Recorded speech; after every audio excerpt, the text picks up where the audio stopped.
So I found this loop, and this joint is crazy. Obviously. I mean, listen to it. There's tons of gems in there. I don't want to use the whole loop though, you know, as it is. I'm going to want to chop it up and do some sampling here. So let's see what I can get cooking. So I'm just going through different drum loops, trying to find elements inside of those loops that I can chop out. See, that snare is fire. Might be a little bit too much though, but no harm in loading it in and giving it a try. So what you're seeing here is the painstaking process of trying to find the perfect drums for the beat that I don't even know what direction I'm currently going in to make it. But with experience, you kind of know what drums are always going to work for whatever genre. That does take time though. That's a good kick. This kick with a cymbal, I might find a place for it. Yeah, this snare is cool, but I don't think it's going to be the main snare. So I like to chop up drum loops because the hi-hats, like whether they're programmed or they're actually played on a live drum set, they always hit different velocity, different pitches, and it sounds real. And I can chop those notes out and make a more realistic sounding drum pattern simply because the hi-hats hit more human. Now this kick has a lot of potential. It's kind of weak, but it has a punchy element in it and it has some top end. So I know that it can cut through the mix and I can get it to punch harder with some extra processing. I usually don't like big sounding snares like this, you know, with a lot of room reverb, but I don't know. I got an idea, and it's not going to be the main snare, but it might be like an accent snare. At this point, I am not feeling these drums, and I'm recording, making a video now, and I got to kind of commit, but I'm just going to try to find some more sounds that hopefully support what I already spent a lot of time trying to find. So I got this loop, and I love the kick sound. It's punchy, but not overly transient. It's big and round, could work with trap or boom bap. Got a lot of character to it that I like. Yeah, that sounds good. I love rim shots. I'll take a rim shot over, you know, a big snare or a clap any day.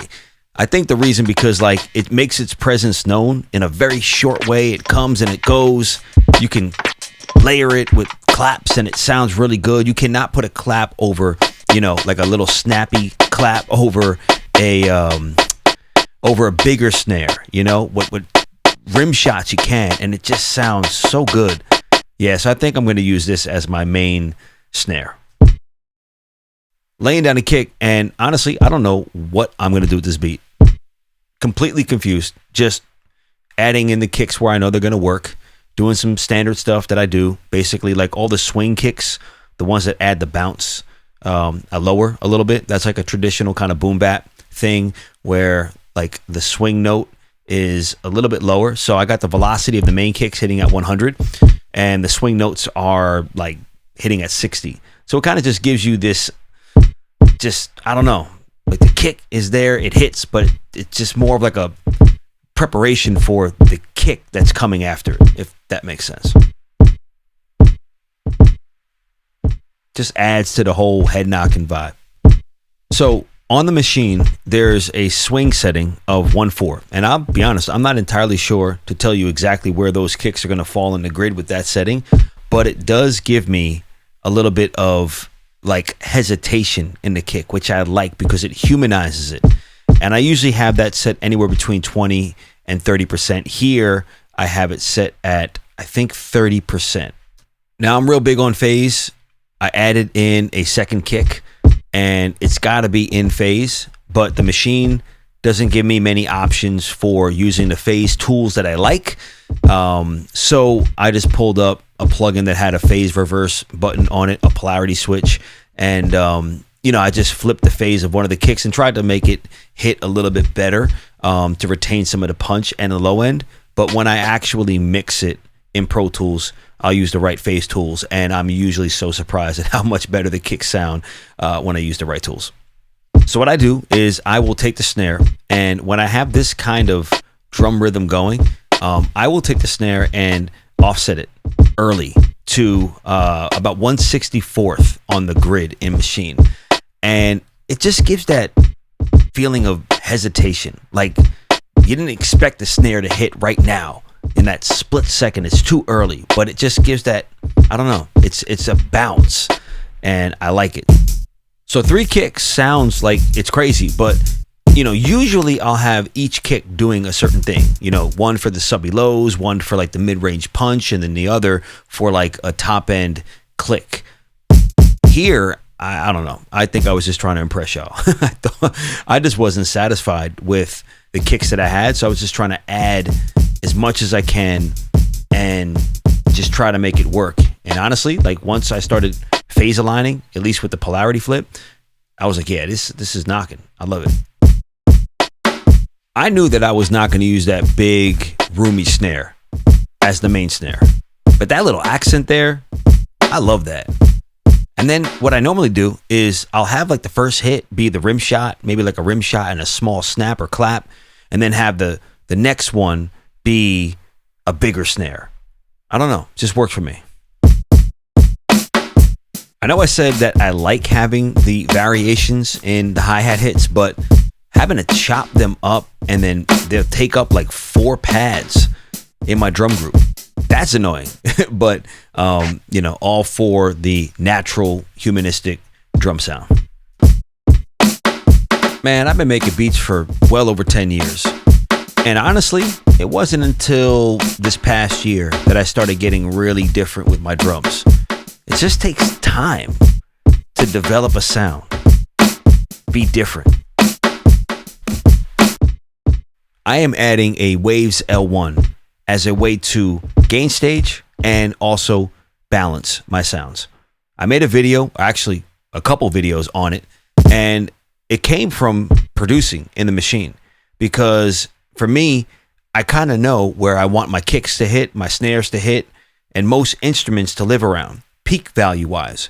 If I can get the RMS level as high as possible and reduce the peaks as much as possible, then a minus 18 RMS sounds really loud. That's the goal, because somewhere around there is where I'm going to want those instruments to hit underneath the kick. The bass, I got an idea as well. So the limiter, I'm not really using it for a limiter. I'm just using it as a volume tool to get me to a certain place where I want my sounds to hit. I don't know what it is, but those ghost notes really help in the snare just fill up the space. But it adds to the rhythm, to the groove. So what I normally do is I'll just put some ghost notes in there, try to find where they work best, lower them in volume so they're not hitting the same velocity as the main snares. Hence the term ghost note. It's kind of there, but it's not there. You perceive it, but you don't really hear it in the context of the mix. At least you're not drawn to it, but it adds so much. All right, so notice what I did with the hi-hats here. I like making trap beats, but sometimes they just get boring because the drums get very stale, very quantized. The one thing that I like is adding trap elements, trap sounds with a boom bap swing. That's, I guess, known as boom trap, and I love it.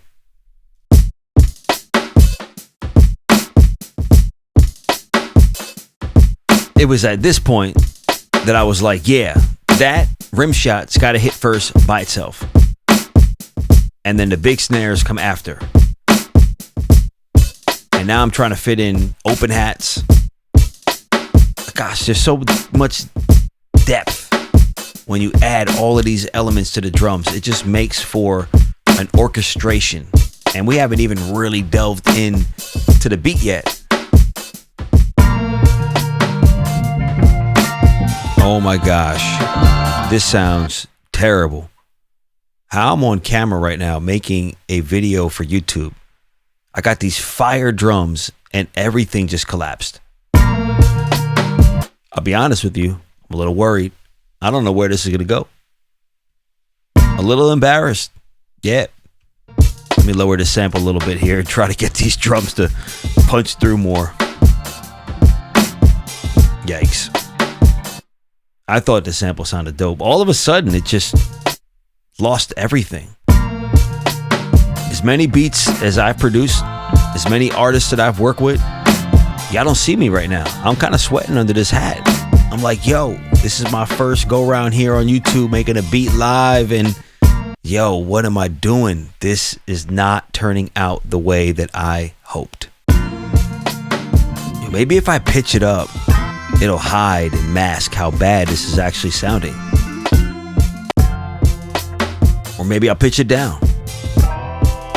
Why in the world does something like this, where I've just created some fire drums, the sample's not working, and I feel like I'm just the worst producer? Why is it that something like this can rob me of my value and what I have to offer? Simply one beat, one element in a beat can make me feel like, man, I'm just not that good. Just wait and see though. Let's see how this beat turns out. I think I have a couple ideas brewing in my mind. Halftime is a tool I think every producer should have and use frequently. The way that it just like samples a loop, pitch shifts it. It does some really interesting manipulative things that really kind of makes it something of your own just by pressing a couple buttons. So what I'm doing now is taking what Halftime processed and I'm chopping that up. I'm trying to find the chops that I like in this sample now. So for any like loop-based producers, like this is a way to take those loops and try to make it something of your own, like a traditional way to sample.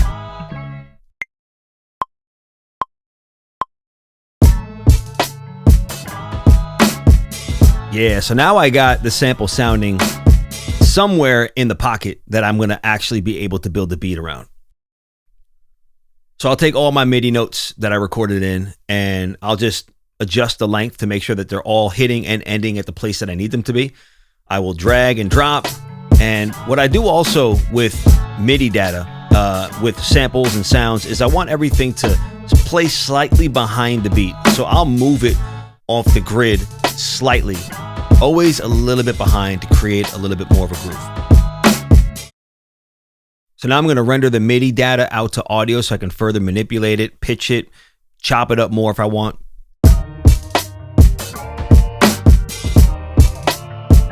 Oftentimes when I change the pitch, just a couple semitones up or down completely changes the feel. So changing the key could make it sound a lot better.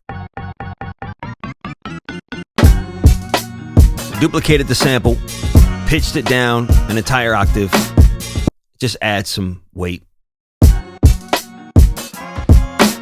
This is another plugin you need in your arsenal, Kickstart 2. It is supposed to be a sidechain compression style plugin with different wave shapes, but what it does to a sample, it just creates a different groove, vibe, and it kind of has like a warped old school sound to it, much like the RC20 adding a retro vibe.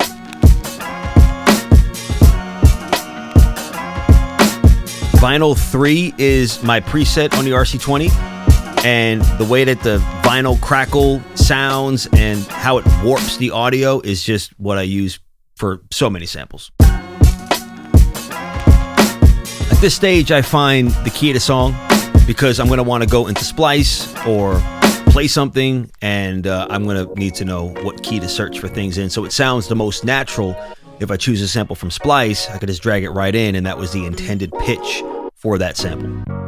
And honestly, this is a strictly by ear thing because a lot of these samples, they're in the same key, but they're playing different chords, and it just doesn't work 95% of the time. But sometimes it does, and I'll get like a vocal chop or a piano stab or something that I can just use to add more character to what I currently have going on.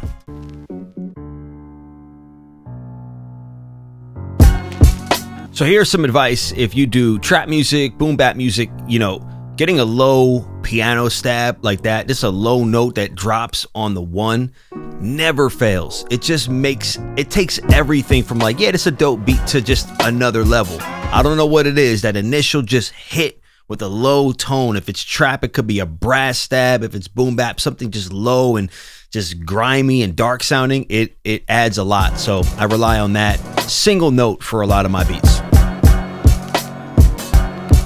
So I'll save you the painstaking process here of trying to find the right note, but it's all pretty much done by ear. I'm not playing these piano notes out. I could, but like when I find samples from Splice, sometimes the texture, the effects are different, and might just be trying to save time and find something that's just really dope sounding right from the get-go. And but sometimes it is a challenge taking these audio samples, pitching them to fit the notes and the way that the sample is played out. But, you know, a little bit of time and tends to work. Did I just change the pitch of the sample again? I did. This happens a lot. Just one big experimenting process. So what I think I'm doing now is I'm trying to find a chop in the sample that I can use to just kind of change it up more and add something at the end. And you'll see here what I mean.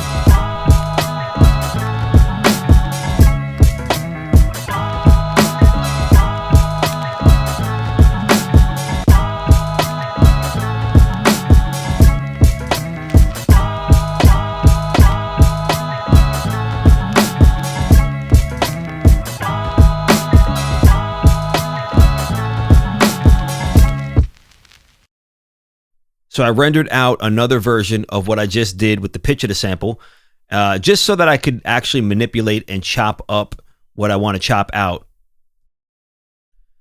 Now follow me here. What I did next was duplicate what I just rendered out onto a new track. And on that track, I'm actually going to make the chop and turn it into MIDI. And this is just pretty much how the machine works. This is not something that I would say, this is what you have to do, because inside of a DAW, it could be very, very different.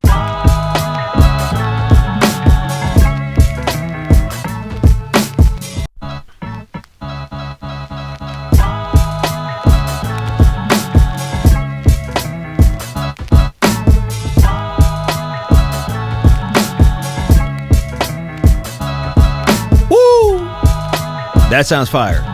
See, it's just messing around, having no idea where this is going to go, trusting in God for the result, and just enjoying the process.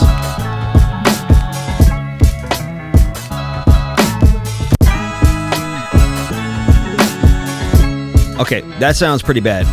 What am I doing? Sometimes pitching it up just adds energy. Ooh, that sounds fire. See, now I pitched it back down. It's like one big game of pitch. Ooh, added the kickstart. Oh, this is coming out fire. The whole vibe just changed. Wow. So much more bop to it. Just by adding that pumping sidechain compression sound. Oh, gotta change the piano notes. Word of advice with 808s specifically, but any instrument, when you're trying to find the pitch of something that's usually in the lower registry to see if it matches with the key, just pitch it up a couple octaves and make the adjustments there, because your ear will hear the pitch so much better than hearing it all the way a couple octaves down. So make sure your 808s are in tune, and your piano notes, if you're not playing them on the keys, are also in tune as well. Which I'm obviously struggling with a bit right now, but I'll get it. So if I got the kick swung a certain way, then I got to make sure that the bass swings a certain way as well. This is a 808 bass. I love the sound of 808s over boom bap, drums with a swing. So those trap elements really kind of make, I think, the beat sound that much better. And here I am trying to get the pitch correct. So I went up a couple octaves, found it, dragged it back down to the right note. Yeah, it gets annoying, but nothing is more annoying than out of pitch 808s. So spend the time, get that right, move on.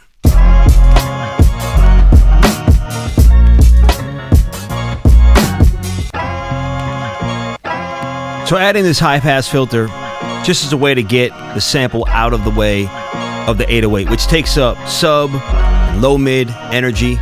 So really wanted that bass line to be heard more and didn't want the bass line inside the sample to be that audible. And I found that the piano, low note piano that I chose had a little bit too much, like, I don't know, something in the sample that like it just didn't work well in pitch with the sample itself or the bass. So I wanted something a bit cleaner, and I think I found it. This sounds so much better. I was worried for a bit. I'm like, man, is something not in key? Like, what's going on? But it was just the way that the piano note was hitting with the sample. But yeah, this sounds a lot better. So I have the tendency to overproduce because I'm not satisfied with what I currently have. I think it's too weak. It needs an extra 10 more sounds to really bring the beat out. But that isn't always the best thing. It oftentimes isn't, but I still do it all the time. A way to kind of get around that I have to start implementing more is maybe getting like an acapella and build the beat around the acapella so I know how it sounds like with a cluttered like beat and vocal together, or how it could sound if it's too cluttered with the vocal already there. And then maybe my decisions to add all of these extra elements would change. But for now, I don't have an acapella, so I'm trying to spice up this beat as much as possible. Oh, but then you find something like this and you're like, no, man, overproduce. Get this in the beat. Yeah, this needs to be there. You know, I'm not trying to like make all of these different elements so separate. Like, I'm trying to get it all to be a cohesive sound, so it kind of just sounds like one. It's not a lot going on because it's going to be blended in and it has its place with the whole.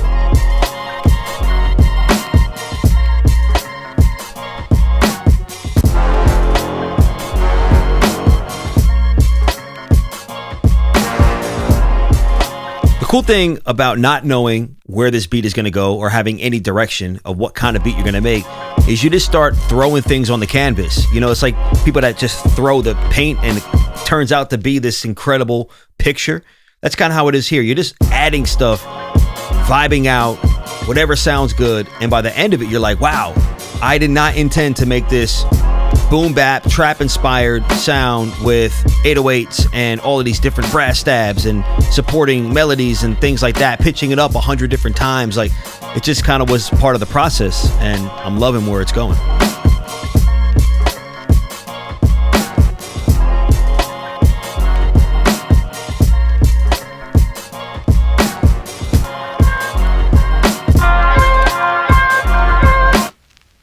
All right, Dax, chill out now. It's too much. You already got something going. Start to sequence it out. No, I can't do that yet because there's that one more sound. There it is. What is that? Can I use that? Where is that going to fit?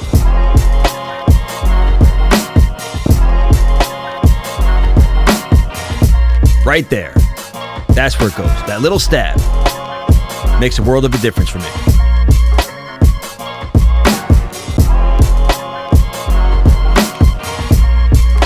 This reverb right here, I don't know how you pronunciate it, Raum, but this is fire. I love it.